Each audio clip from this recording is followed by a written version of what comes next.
સંદેશ ન્યૂઝમાં આપનું સ્વાગત છે। આણંદ ખાતે ચૂંટણી અધિકારી અને જિલ્લા કલેક્ટર પ્રવીણ ચૌધરીના હસ્તે ઈએમએમસી મીડિયા સેન્ટરને ખુલ્લું મૂકવામાં આવ્યું ત્યારે આ કાર્યક્રમમાં પધારવા માટે મીડિયાના મિત્રોને આમંત્રણ પાઠવાયું।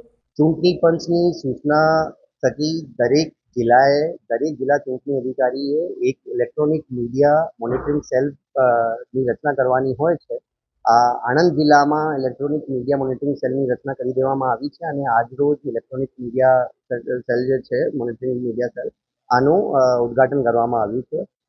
અત્રેથી જે ઇલેક્ટ્રોનિક મીડિયા ઉપર અથવા તો સોશિયલ મીડિયા ઉપર જે કોઈ ચૂંટણીને લગતી બાબતો ચાલતી હોય બધી રેકોર્ડ કરવામાં આવશે।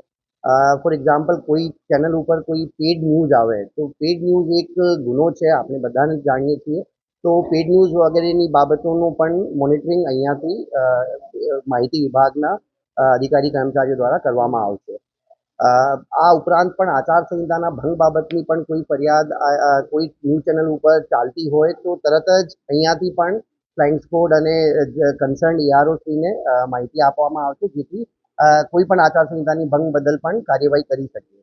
તો આના માટે આજે ઈએમએમસી અને અહીંયાથી મીડિયા સર્ટિફિકેશન અને મોનિટરિંગ કમિટી જે છે MCMCનું પણ અહીંયાથી જ કાર્યરત કામગીરી કરવાની। પ્રાર્થના સંદેશ ન્યૂઝની તમામ લેટેસ્ટ અપડેટ્સ માટે ચેનલને હમણાં જ લાઈક, શેર અને સબસ્ક્રાઇબ કરો।